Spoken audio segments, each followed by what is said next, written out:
In the rhythm of the earth, I feel like ancient spirits dancing, guiding the night. With every wave of the river, I hear your song. You whisper through the trees where we all belong. You're the echo of the ages, a sacred call.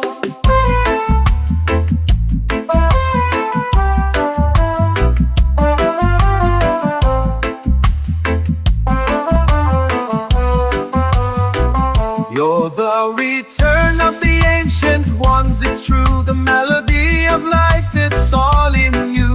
Our love may manifest through and through. Together we rise in every shade and hue, flowing like the water, nurturing the ground. In the cradle of creation, our hearts are found. You're the mother of dreams, the stars up above. With every breath I take, I feel your love. Go forth, my soul. Okay, real quick, a conclusion to 555 number 2. So this be 5552 part 2 or whatever. 555 number 2 part 2.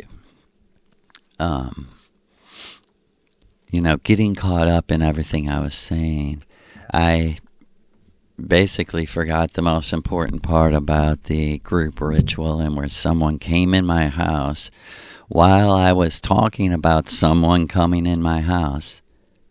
Literally. And someone might say, well, this is just what a fucking crazy person said. This was all witnessed by like 8 or 9 other people. And the DVD had went missing from my house. This is a timeline.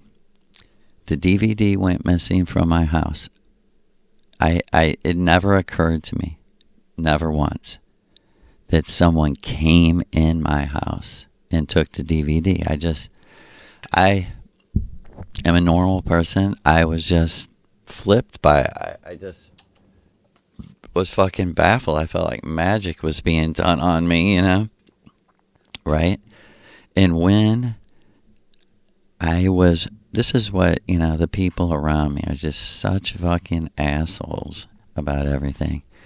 But the whole reason someone came in my house and turned the bathtub on was because I was reading for weeks, book after book, hours a day, about how they were killing these people in the bathtub and then throwing them in the river, right? And then, like I did a ritual, and they were like, yeah, like Whitney Houston, her daughter, Jim Morrison, the bass player from the Hole, everybody. There's so many people. Like I'm out of touch with pop culture, but there's so many people that died in the bathtub, which is so ridiculous. But it was a fact.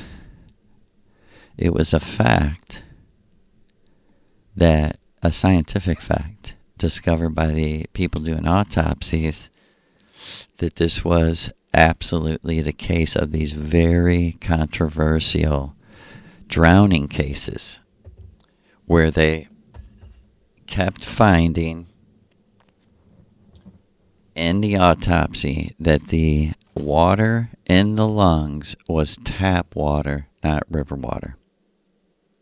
And, I don't want to drag this out long or anything, but the also one of the main things I had just watched right before, and I'm sure you can find this on the internet somewhere, but there is a video. It's extended. It's like an extra on the DVD. I believe it was 9 Inch Nails. It's like a extra on the DVD, a video that's like 8 minutes long. And the whole reason it was in this Smiley Face Killers documentary was because The video is exactly what the investigators determined what was happening in like a pattern to these young, athletic, good-looking college kids at their prime, always drowning. And one of the guys was actually a class or a Division A swimmer. You know, he was on the fucking swim team, and they say he died because he was so drunk he fell into. And on and on and on. I don't even want to talk to if anyone wants to research. There's like 500 cases now or something. And my whole point of saying all of that was the whole context to coming in my house and turning that on was exactly synchronicity with what I was reading and researching. And this was for like the 50th time someone had like fucked with me, but never this crazy that someone actually came in my house. But shit with the computer, like, you know, shit you know, talk about, and people like, you're fucking paranoid, you're crazy. Yeah, I'm the one that put fluoride in water. I'm the one that grew the GMO plants. I'm the one that dropped the bombs on people. You know, I was against all that. So, you know, I feel sorry for anyone that truly does this, like, reverse polarity shit, because I know who I am. You know, I'll just say that. I know who I am. And I'm not worried in any way about who I am. I'm not a sinner. You know, for one thing, I don't talk like that. You want me to admit I'm a bad person? I actually know and have experienced bad people, so I'm not that fucking dumb. Like, you're not going to get me to rationalize like some kind of police interrogation. Are you perfect? Who asked somebody that? Who the fuck? Who are you? What kind of personality do you have that you would ask a stranger that? Are you perfect? Have you ever made a mistake in your life? Hey, why, if you knew someone that hasn't, then why don't you go around the world telling that story? Instead, you go around saying the most typical thing ever. Have you ever made a mistake? Well, fucking who hasn't, buddy?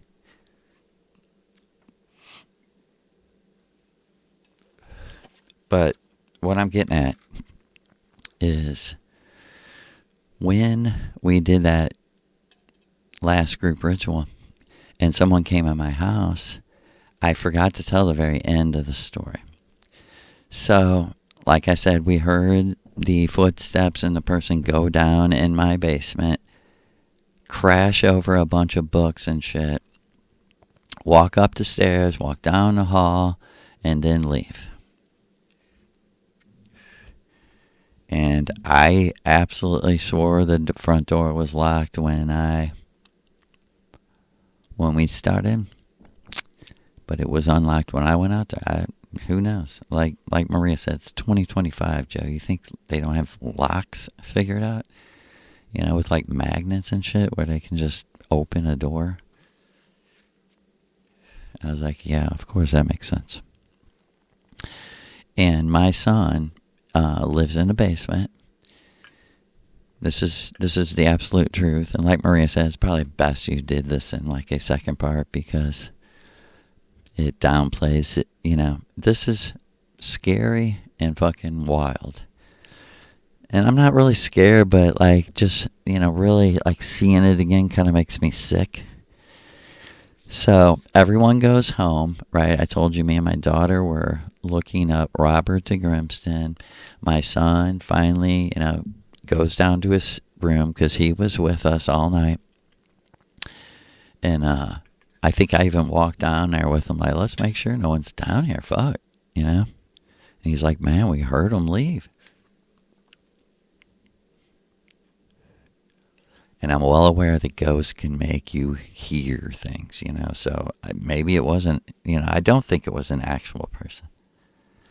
But I sure in the hell, I'm trying to testify to you that magic is very real, because there's other people on the astral plane that have become like the slaves of the Thelemite Crowleyites.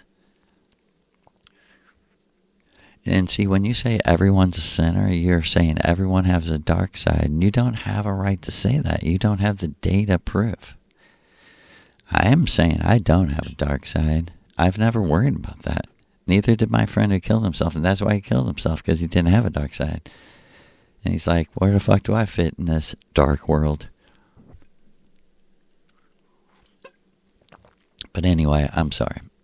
My son went down to the room, and he's like, he comes back up holding the DVD that was missing for 2 years, the Process Church DVD that I ordered from them with my home address on it.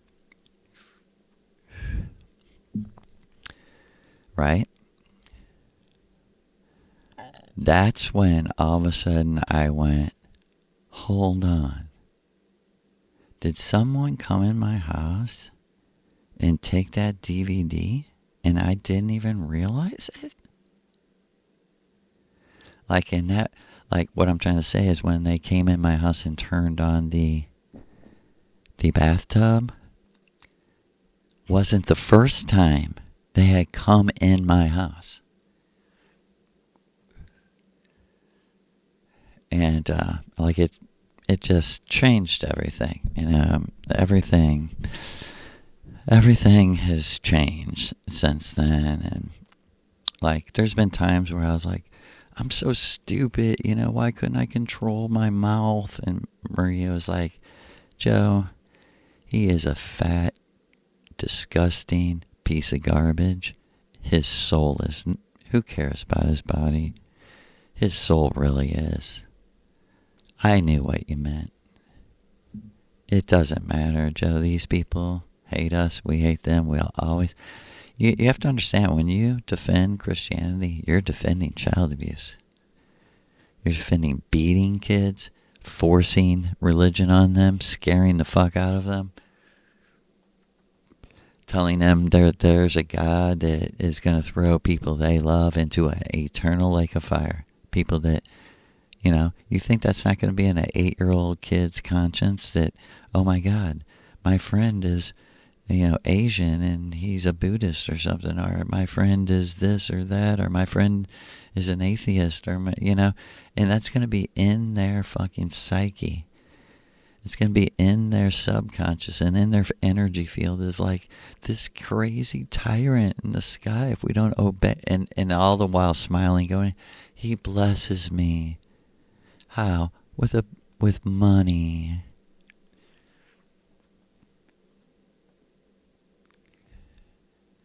I mean, ask the Gazans, is there any other blessing? I mean, in this world. I mean, look, Ecclesiastes still, I'm not the closed-minded person that's not willing to say, man, the Bible actually is genius. But the literal, put your whole life into this is literally true, is just absolutely foolish, because historically, literally, just the literal data of the text and the times and dates when they were written and everything, to any thinking person, it's seen a real timeline would be like, dude, obviously this was the chosen myth by the Roman Empire to start clamping down on motherfuckers and killing people, just like they do everywhere. Because my best friend is Vietnamese. I listened to a book about Vietnamese history. I had no idea when the communists came into North Vietnam, the way they scared the people into submission was they banned a very popular Buddhist book. And they said any household where this book is found, the man will be taken away for re-education, because there is no God, there is no spirit world, there's none of that exists. And we have to beat that fucking out of you. I was like, oh, exactly like the Christians. And he was like, exactly like the Buddhists. I mean, the communists. You know, the Roman government using, an excuse to crack down on people and kill motherfuckers. Same thing the communists was doing, using this book as an excuse to crack down and kill people one way or the other. Like, if you don't believe the book, we'll kill you. If you have the book, we'll kill you. You know? The actual Catholic Church actually banned, regular people from having the Bible for hundreds of years. You couldn't have your own. And they put people in jail. They may have, I can't remember everything, but they may have actually killed people for having their own Bible. That one guy that wrote Pilgrim's Progress, he was in jail for like translating a book of the Bible or something for himself by a Christian theocracy, by the church, by his own church. They were like, no, can't do that, in jail. They're like, only we can edit and change the Bible. King James says he changed the Bible.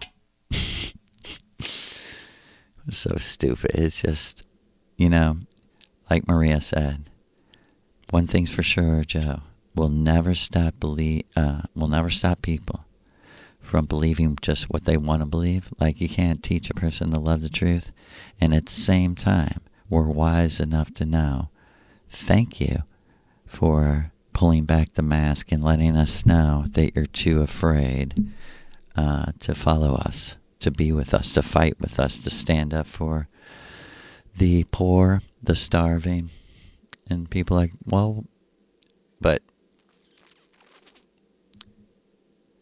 okay, and another thing, I actually have a little list. Maria was making fun of me. Okay, another thing, I wanted to finish about the YouTube story. So, I'm telling you the truth. I was never a online commenting person because I was way too busy.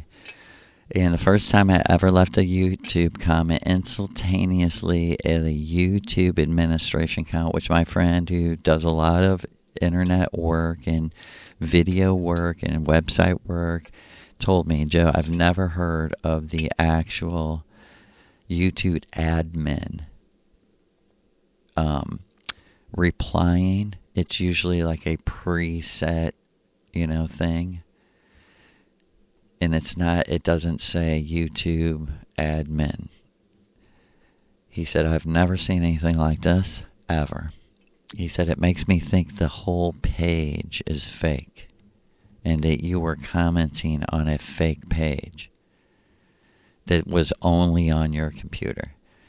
He was so we looked it up on other computers, and like he said, they could have easily, transferred it right over to the actual internet, but he was like, I get it on my Facebook. He said, I get the feeling like they're using like a fake page, like trying to fuck with you, where it looks mostly real.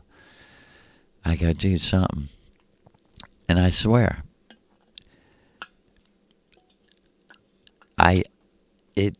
I don't even remember thinking. It was so irrelevant to me and so normal of like something's fucking with us. I've had this go on, man, for a while. And, I want to finish the story. I'm sorry. So, that was 2020.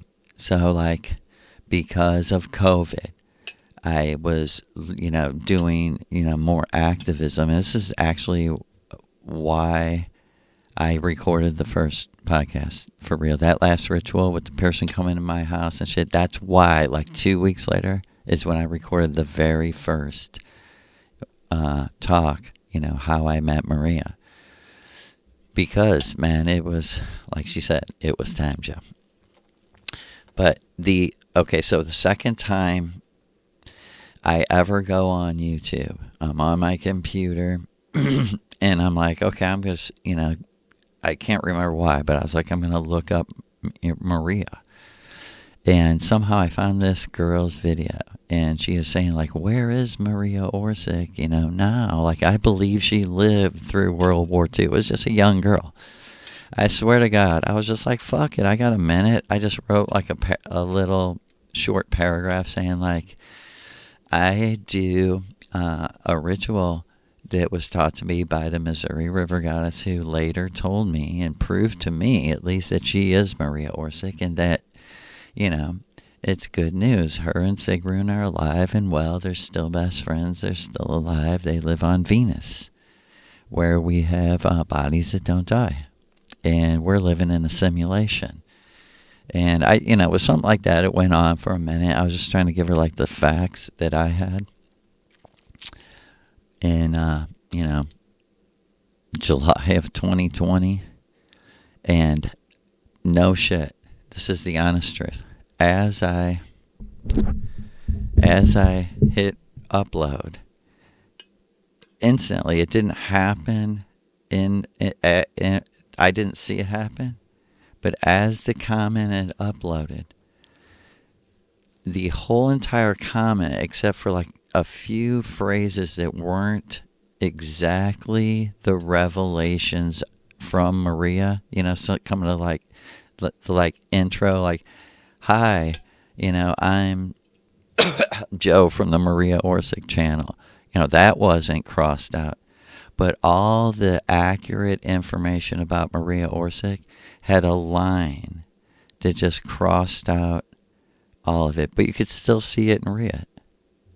But there's just a straight, like, typed line through every part. And then it was like at the end it said, like, I wish you luck. I wish Mother to visit you or something. I can't remember, but that wasn't crossed out. Only the actual data, like Maria lives here and da-da-da. And I showed my friend who's, knows about this shit, and he's like, I have, Joe, never, ever, ever seen that before. And I'm like, man, dude. And it never really occurred to me to just start writing comments everywhere, because it felt so suffocating and restricting that, and so numbing that I was just like, what, why? I am a poor person. I have nothing. I am completely unsuccessful. At this time, I had never, ever recorded anything ever about this. I had only talked to people I knew. Ever. Never was on the internet, anywhere, ever, never. And somehow, from an account that was called Midwest Lamb Spread, my band, this was happening. And so I'm just like, fuck you, YouTube. And, like a couple months later, I recorded 3 shows or so. I can't remember. I started recording, my story. And this is crazy, because this is how little I interact on the internet, because now it's on my TV. So I don't even have a chance to comment. But this is no lie. I made a little tribute video to Marilyn Monroe.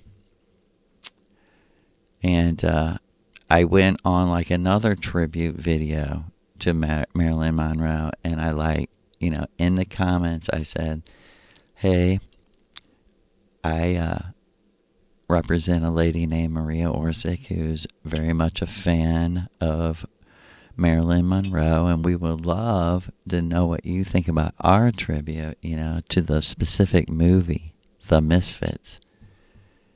And I am not kidding you. A line, went through and crossed it out. Already. It had been 5 years. It had been 5 years. And 5 years later, the exact same thing. And people are like, what the fuck you getting at? I don't know. And, this was also reminding me, because I was listening to every goddamn word Tracy Twyman was saying right before she died because I was in contact with her. I was going to invite her to my house, and try to help her. She was desperate. Not desperately suicidal, but she was under severe attack. Mentally, physically, everything. They're threatening her child. And some of the things, real quick, that Tracy talked about right before she died was they were taking over her computer in real time. That she would be on her site or on someone else's site, typing a comment, and the page would change right in front of her face. And every time she would log into her Facebook, it would be a complete fake page with everything from this campsite that Isaac Cappy had told her they were abusing children. She said, "You think this isn't scaring me?" She said, "I'm not suicidal, I'm fucking scared." She's like, "I go on my own login Facebook homepage, and all my posts are about this campground that I didn't do, that I've never done." She's like, "Then I have other people log in, and they don't see what I'm seeing."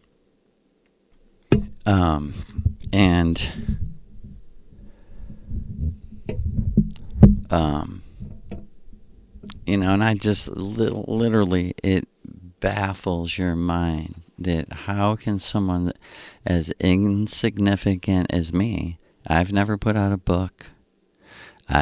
Tracy was an author. She had many books, many great books, like that one, Money Grows on the Tree of Knowledge, about the Kabbalah and how they're using the 30-year mortgage against the working class through Kabbalistic magic. That's a great book. We love Tracy, even though she's not like a frequency match to it. It doesn't, we're not the people who can't get along with other people. Like I was a subscriber to Tracy's site, a paid subscriber, even though she believed in God.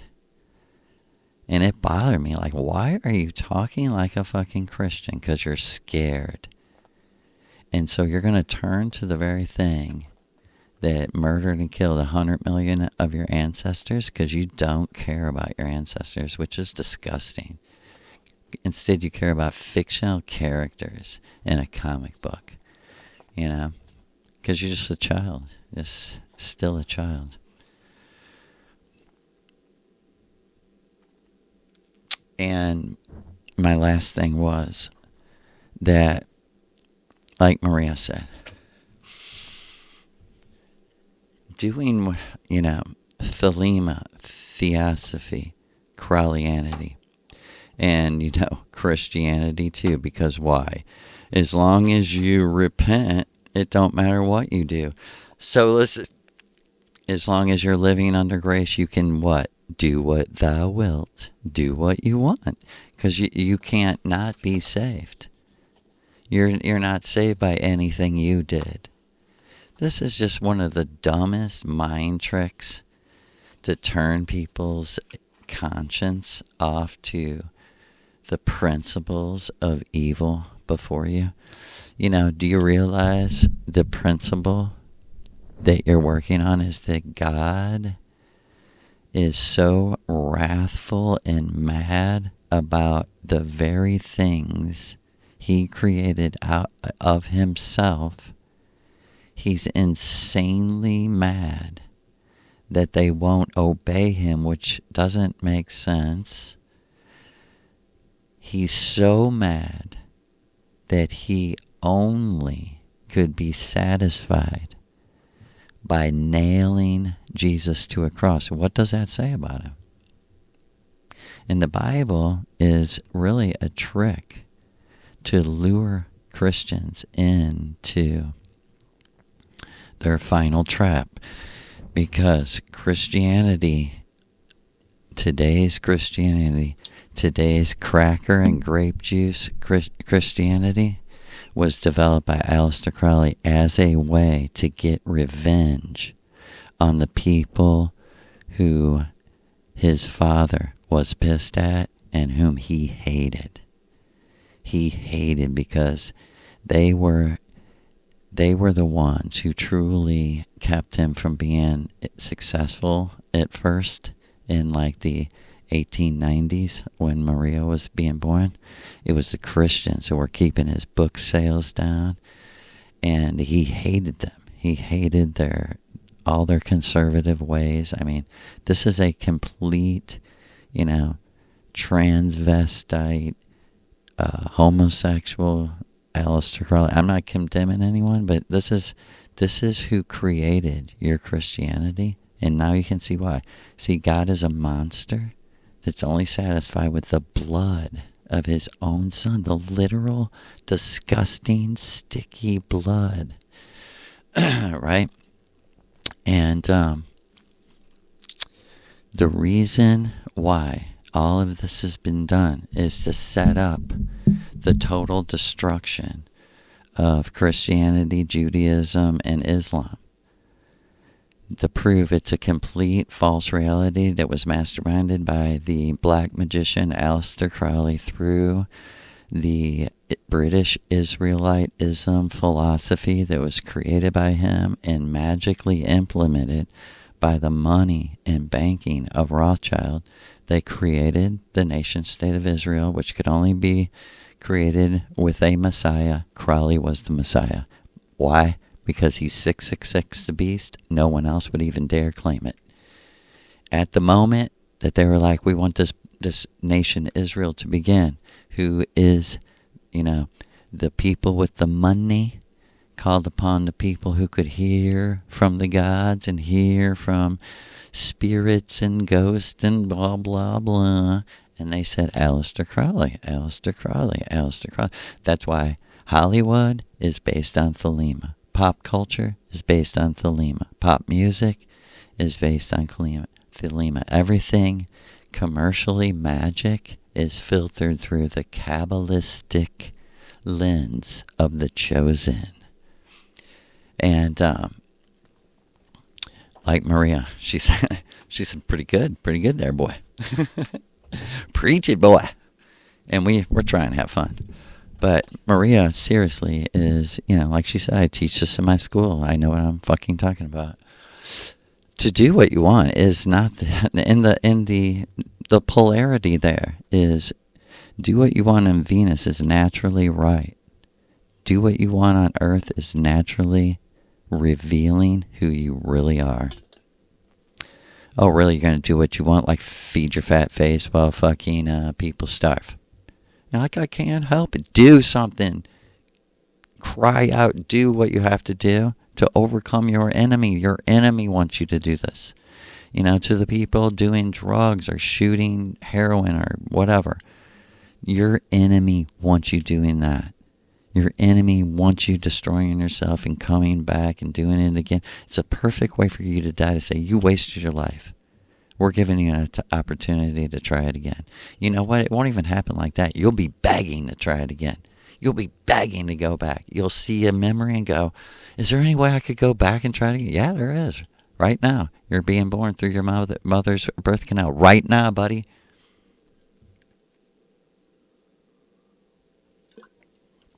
I've been describing what happened when I died. I went through beautiful, beautiful fields, and I did a lot of thinking, and I came upon a tower. I knew what it was. It was my life, my earthly life. And I went inside, and I ended up jumping off the very top of it and being born again on Earth, July 23rd, 1969. It went many times.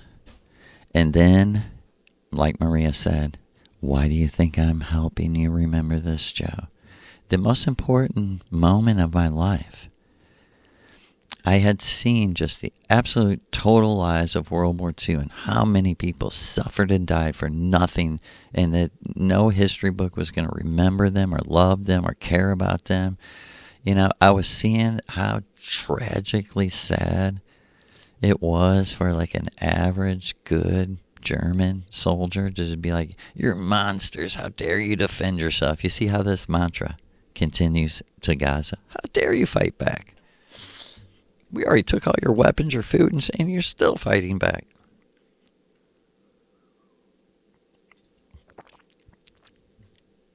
And that's the truth. That it's literally a fight.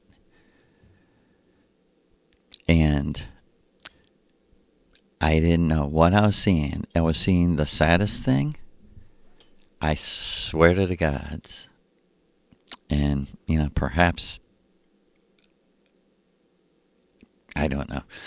But I swear to the gods, as I literally, wept so hard for this person who was telling me his story from World War II, that the world turned completely white, and all of a sudden I was back in what I now knew. Well, I sort of did at that time. This was like 2013. I mean 2012, definitely 2012. This was definitely the second year, and to tell you the truth, I didn't know. At the time. I didn't know what this was. I truly didn't understand what the whole context was at the time that this happened. And this is exactly what a ritual means, is you keep doing it at the same time, loyally, because it's a process and it will all come together. The pieces are given. You're leaving before the puzzle is put together. And you can't make heads or tails of it until you have more pieces. That's what loyalty is. But I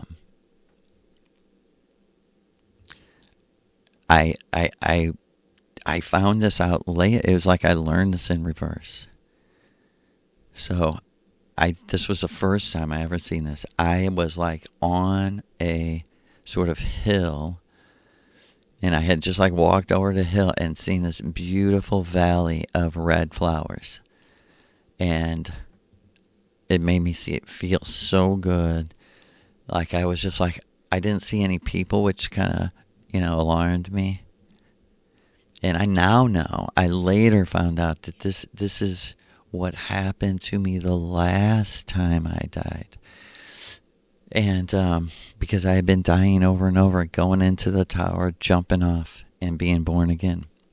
You hear that, Christians? Being born again? Yeah, you want to be born again? You sure will be. And I had no, like this is why I like my story and know that it's authentic. I had no idea what I was seeing. But I just went from crying in one of the saddest moments of my entire life to like this beautiful scene. And I felt like I was in the Carlos Castaneda books.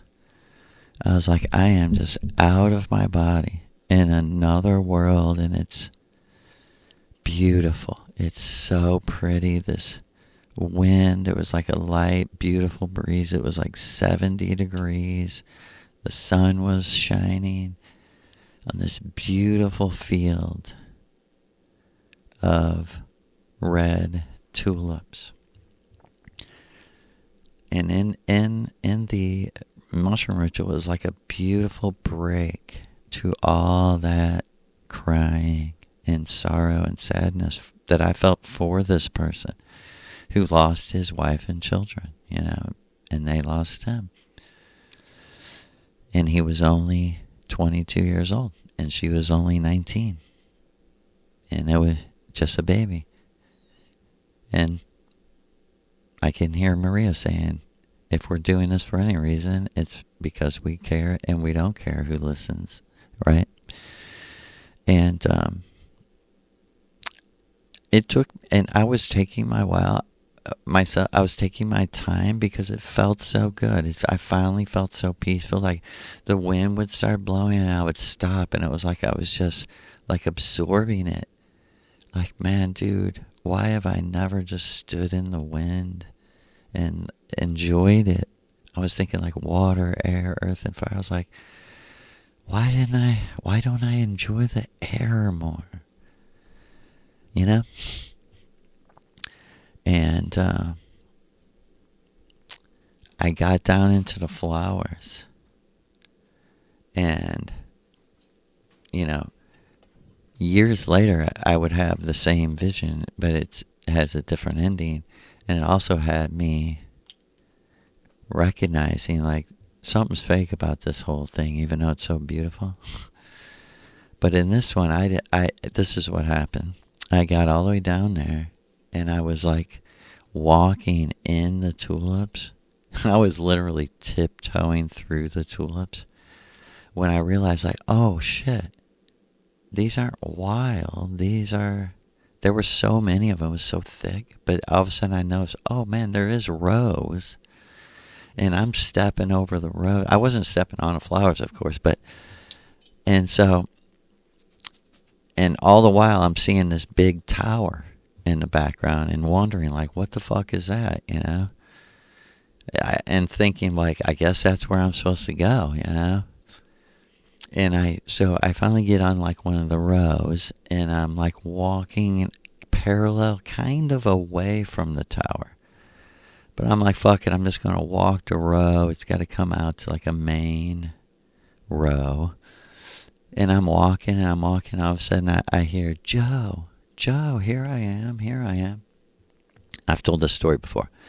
But I just want to give the timeline and how it was switched around in the revelation so that, you know, like she said, I helped you remember this night, Joe, to literally keep you going, keep you alive.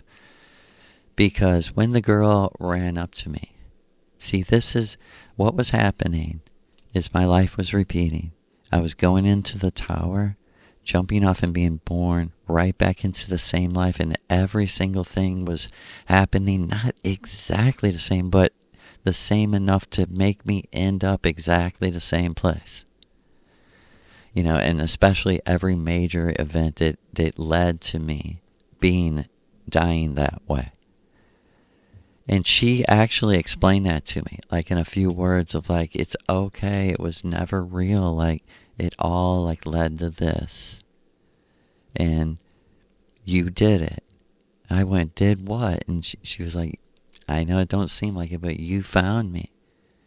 And I said, who are you? And she said, Joe, I am the flower waiting for you.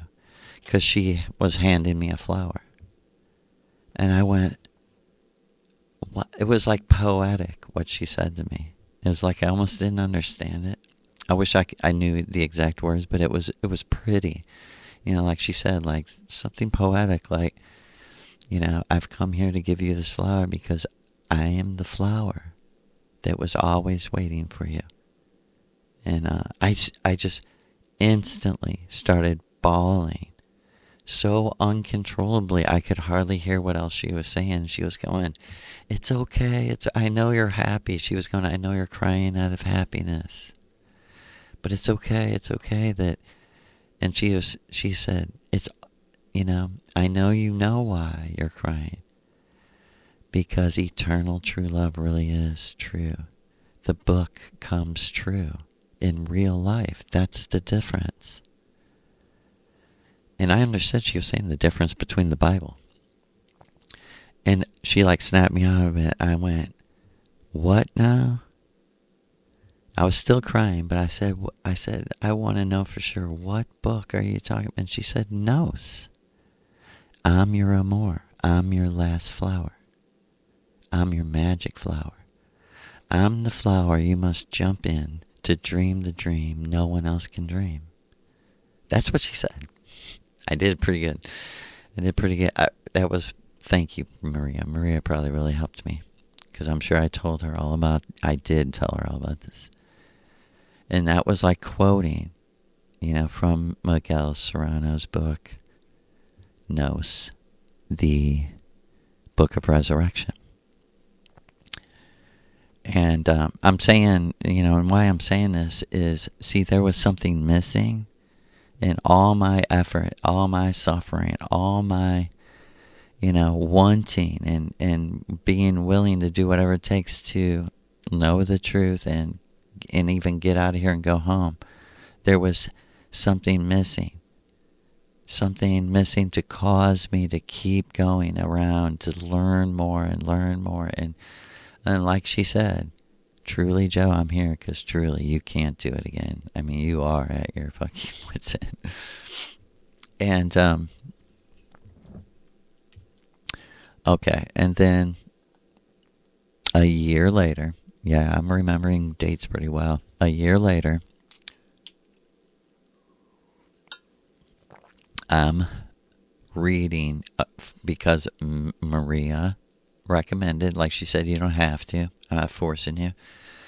And I even told her it's not really, I never really think to do this. But she was like, she was like, if I'm your teacher, I don't want you to listen to these books. These Blavatsky, Manly P. Hall, that one guy, the Egyptian book, and many others. Ledbetter.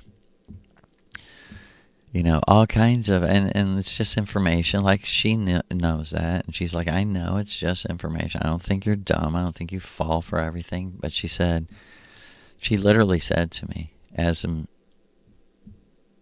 Missouri River ass, yeah, she was still in Missouri River ass. She said to me, if you want to be successful in this initiation, she said, then we have to turn your workday into a magic ritual. She said, do you understand what I mean? Like synchronicity, telepathic communication. We have to turn this ritual into a daily thing for you without the mushrooms. But I am going to absolutely prove to you that I am with you by telling you things, and then you're going to hear them in the audiobooks.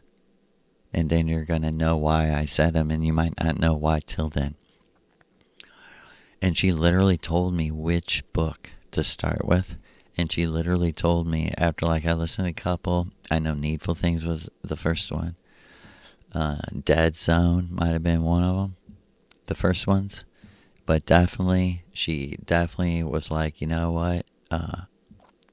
Without any doubt, once you getting into the Dark Tower. And I even said to her, oh my God, that's the fucking thing I seen, was the Dark Tower. And after I was deep into it, then I had this ritual where it started out with me again, almost the same thing.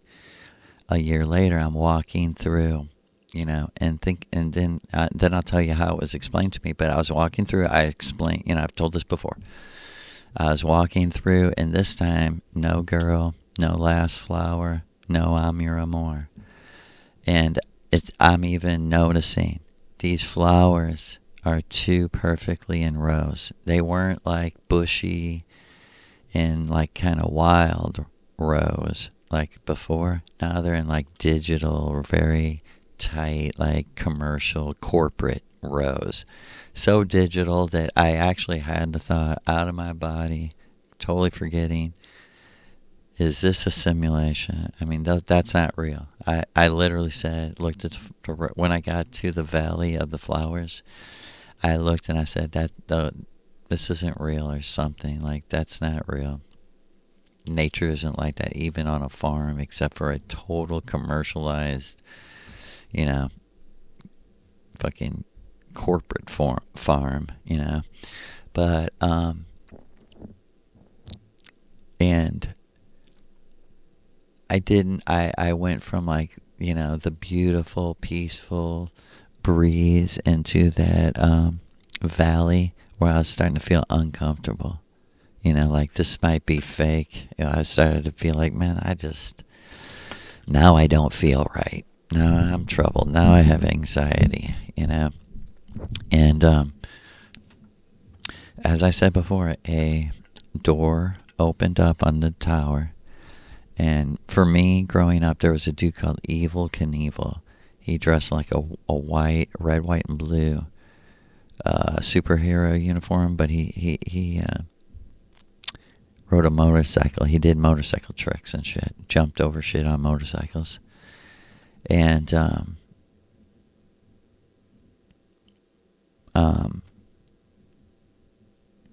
it reminded me of him, but it wasn't him. It just had that kind of thing, but he had a mask. He had a red, like, mask, like the, Lone Ranger over his eyes. And he ran out, took my hand, and was like, come into the tower. We're waiting for you. Everything you need to know is in here. Everything you need to see is in here.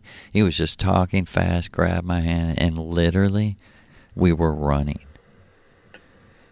And we were,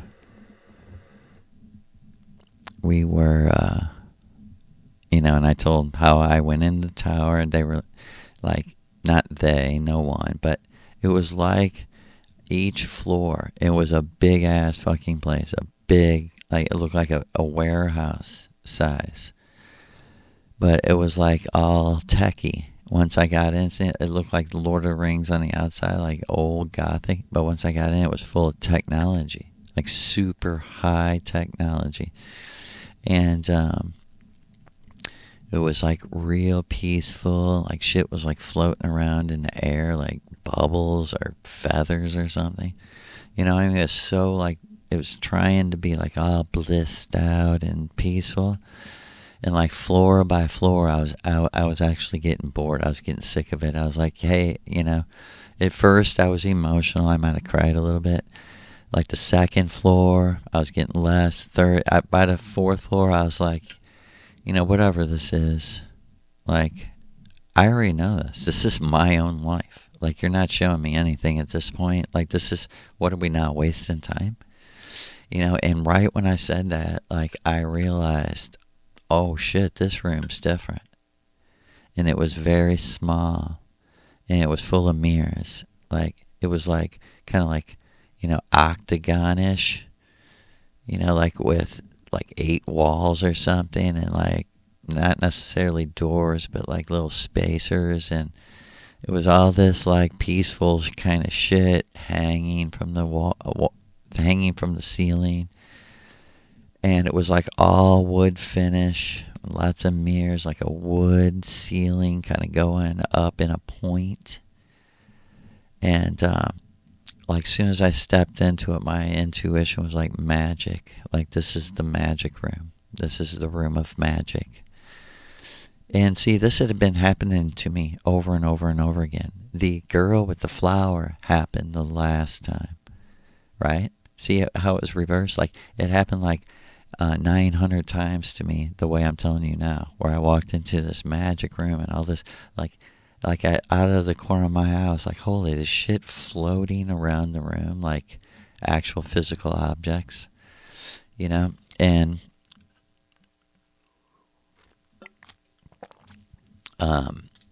of course, like one of the mirrors, like, I don't know how, but it was like clouds were being reflected in all the mirrors, like the sky, kind of making it look like I was in the sky, except for the hardwood,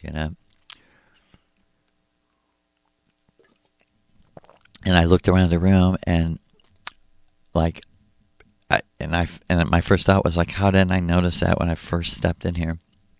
One of the sections was completely out with like a little guardrail, but it was low, and it was just completely out in this like 1,000-foot tower or whatever, 500-foot tower. It was just so huge, so high, and it was like fucking luring me. I was like entranced by like, why is this here? Like, and my first thought was like, so people can look, and I thought, why is the guardrail to like my fucking knees? Like, how easy I could fall out that thing if I walk, and it just, as I'm saying, I'm walking closer and closer to it. And I'm going, hold it, man, I can't trust this room. This room is like the room of magic or something. Like, am I sure of what I'm doing, And for real. And at the same time, I'm like, I'm not jumping out this thing, I'm rational at the same time. And then like another part of me is like, and all of a sudden I'm standing like a foot away from the guardrail. And like I seen the bird from like, 30 feet away. And I was like, oh, a little bird. Flew right up to the fucking, and I was dressed in some strange sort of Lord of the Rings, Robin Hood looking gear, And the bird flew up to me, and and it like went back and forth, and it like hovered, and with its mind, it was like, "Hi, you know me, I know you. If you have any faith, do you?" And I went, "Faith, yes." And I was just watching myself. I didn't know what the fuck was happening. I had no control over like what I was saying. I was watching myself do this. I was like 3 feet away from myself, watching myself, because I'm scared of heights, and I would never do that in real life. I'd never even go up in a tower that high. But I watched myself, and interact with this bird, and the bird, like, in a like sing-songy voice was like, everything's magic, life is magic, faith is magic. If you have faith, then you are magic. And I looked, and I swear to fucking, I swear it was like, it looked like 1,000 feet high. And the bird was like flying around. I was like, I'm not scared. And I was like, and finally the bird was like, if you have faith, step out of the window. You can fly. Just because you're human don't mean you can't fly. Just because you don't have wings don't mean you can't fly. It actually said something to me like, flying is about weight. Flying is about the equation of weight and gravity and this. And it was like the sing-songy voice was like hypnotized, and I was looking going, holy shit, I am gonna step out of this window.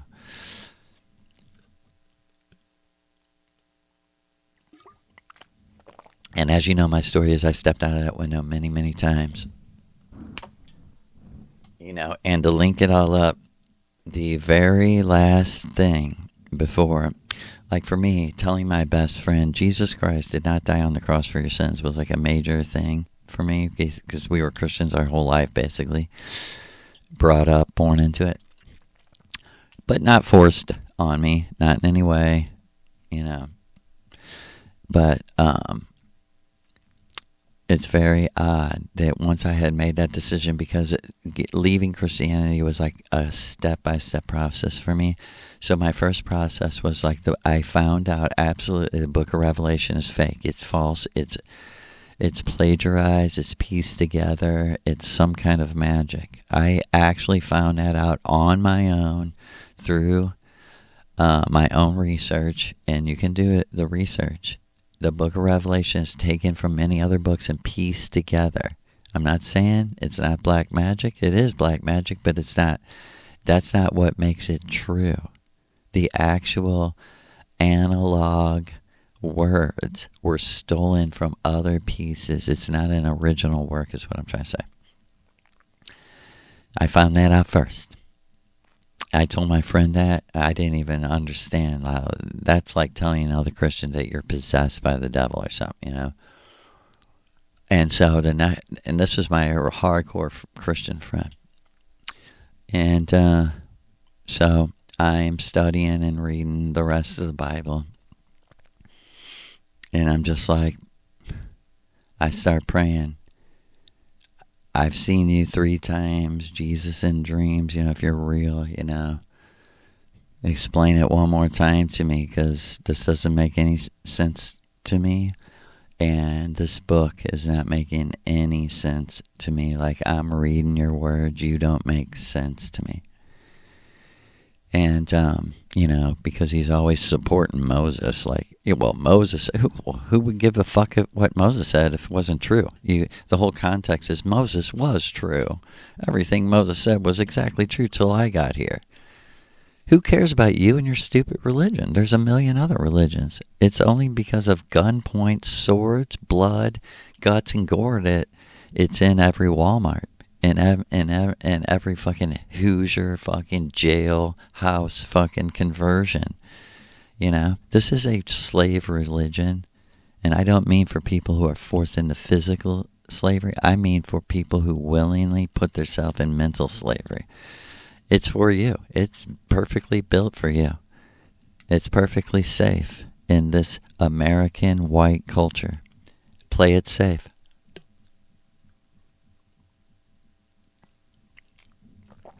And the literal challenge is not. See, they literally are trying to sell you a bargain. If you will say you're a sinner, say that your soul is corrupt and evil, then you can basically do what thou wilt. Do what you want, except for the slaves. Well, don't read that verse. Oh, what do you mean? Yeah, I mean that the Bible supports slavery, right? When you get into the land, hey, you know those people? He's like, remember I told you kill the last people? Those people, just take them as slaves. And you can take their children as slaves, and you can pass them on generation after generation. How long? Forever. Why? Because they're not Jewish. Because they're not of our religion. Which is our race, because we're all the sons of Abraham. Yeah. Mm-hmm. And we're all the sons of fucking Frodo, aren't we? Ain't that right, Gandalf? Ain't that right, Gandalf Orsic? Right? But check this out. The real challenge isn't to do what you want, because you can do that on Venus all you fucking want. You hear me? The life you came from, you did what you wanted. You came here, and if you're a Christian going, no, I'm not doing what I'm following Jesus, because you want to do what you want. That's why. That's the whole reason, the whole bargain of admit you're a sinner so that you can do what you want, because now you know how to repent and be forgiven. Why do we say that? Because this book says you automatically will keep sinning. Why? Turn to Romans. You keep doing what you don't want to do and can't do what you want to do.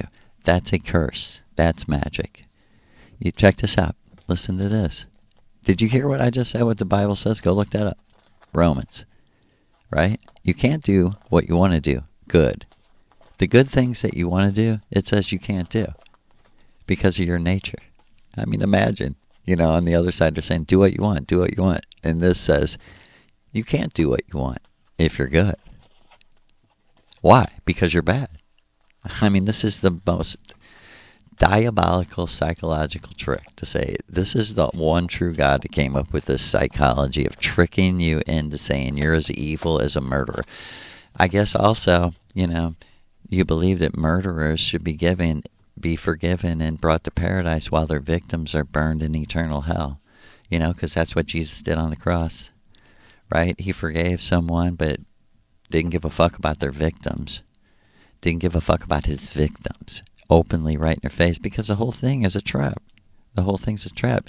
A trap that proves you're not the hero, and the resurrection of the hero will never happen inside of you. And the truth is, the face of every true person, what they truly love and believe, becomes the face of their soul. And if you bow down to this, the face of your soul is the Jewish Jesus Christ, who actually was a horrible racist person that said that people who weren't Jews were dogs and weren't fit to even have food. Paul goes on and on about how stupid we all are, because the pagan gods are all demons, are all cursed. We're the new chosen. We're grafted into the vine, We're grafted into the chosen. The chosen are above us. Let's end on this, right? Do what you want is not the challenge. Fulfilling your destiny is. Fulfilling your mission is. Completing the hardest thing that you ever signed up for, if it's going to be that, or the most tragic dissonance a person from our perspective could ever have in the face of starving, tortured, and raped children. How do we know it? They carry a book around saying that God said they can do it to people. That's how we know. They told on their self. That's how we know. You're the racist. You're the racist. You're the racist against your own fucking white ancestors who did nothing but be your ancestors, your family, and die at the point of a sword or the bullet of a gun because they wouldn't lie and say they believed something they knew wasn't true. They wouldn't bow down to a lie, and they weren't unteachable.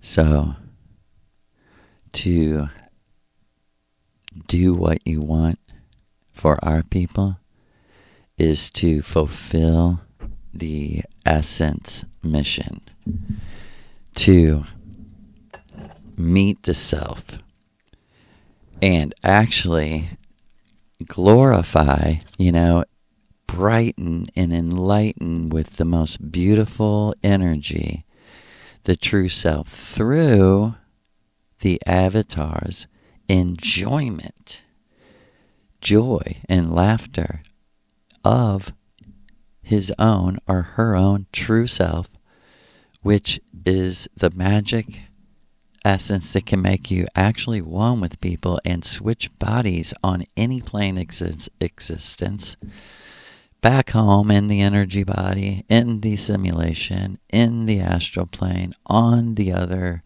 dimensions people don't know about. And what we have to do, we all have to be the dreamer who dreams a dream never dreamt by the greatest and most creative of all dreamers.